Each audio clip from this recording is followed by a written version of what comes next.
Welcome to The Explainer. I'm your host, and today we're diving into a piece of documentary evidence that is, well, it's going to make you think twice about answering your door late at night. We're looking at some incredibly dark, fascinating historical texts today. Let's just jump right into these real shadowy primary sources. Have you ever been completely alone in the dark, only to realize you aren't actually alone at all? Just picture it. You're studying in this dimly lit, shadowy room. The wind and rain are absolutely howling outside. You're totally isolated. And then out of nowhere, that quiet is shattered by the loud, jarring ring of your doorbell. Well, let's see how our protagonist handles exactly that. Section 1. The Midnight Interruption. So our source text drops us right into this wonderfully creepy scenario. The dark ink on the page tells us it's exactly 11 p.m. We've got a young man named Marriott, a fourth-year university student, crammed into his cheap, dingy rooms in Edinburgh. And he is desperate. He's failed this specific exam so many times that his parents have flat out told him they're cutting off his funding if he fails again. So he's locked in, reading as hard as humanly possible, just terrified of losing everything. A doorbell ringing at this time of night is literally the last thing he wants to hear. But then, the bell rings a second time, way louder than necessary, so he's forced to leave his cozy desk. The real visuals we have on the record perfectly capture those silent streets of Edinburgh and the dim spiral stone staircase he has to navigate. The text actually points out that his building is incredibly quiet at this hour, and the acoustic properties of this bare, uncarpeted staircase make every single sound echo and travel in this really eerie way. Now, here's where the tension really spikes. Marriott is standing at his open door, book in hand, just waiting. He hears these loud, heavy footsteps coming up the stone stairs. The boots sound so close and so loud, it's like they arrive before the person even does. He's super annoyed, right? He's got a sharp scolding ready on the tip of his tongue for whoever is ruining his study time. But as he peers down into the darkness, nobody's there. The steps sound like they're right under his nose, but he sees absolutely no one. Section 2. A Phantom from the Past. Right before the mysterious visitor finally turns the corner into the gaslight, Marriott gets this sudden, strange sensation of fear, just a faintness and a shiver right down his spine. He was expecting some careless student, maybe someone coming to joke around or borrow a book, but the reality? It's his estranged childhood friend, Field. Except Field doesn't look like the guy he remembers. He's a short, broad man, but his face is literally the color of chalk. He's completely unkempt, unshaven, and looks like he's on the absolute verge of collapsing.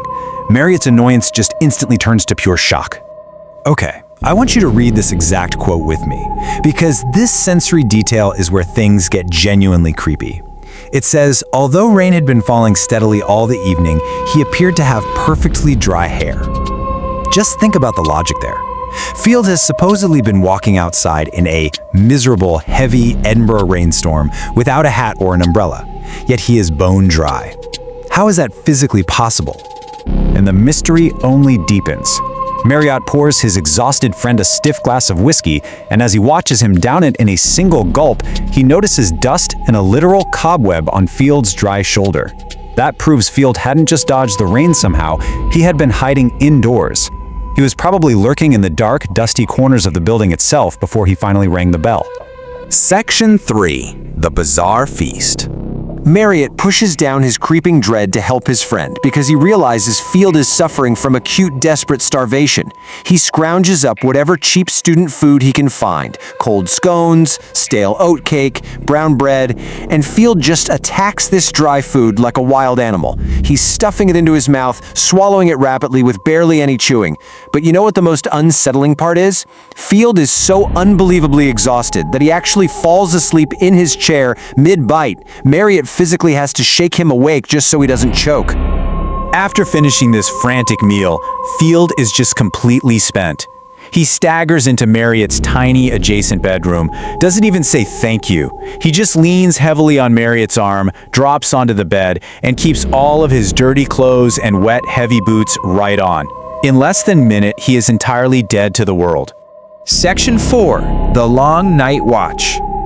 The whole environment gets intensely claustrophobic now. Outside, this bitter wind is howling, driving freezing rain against the glass. But inside, Marriott locks the door, goes back to his desk lit by just one reading lamp, and tries to focus on his exams. His only company?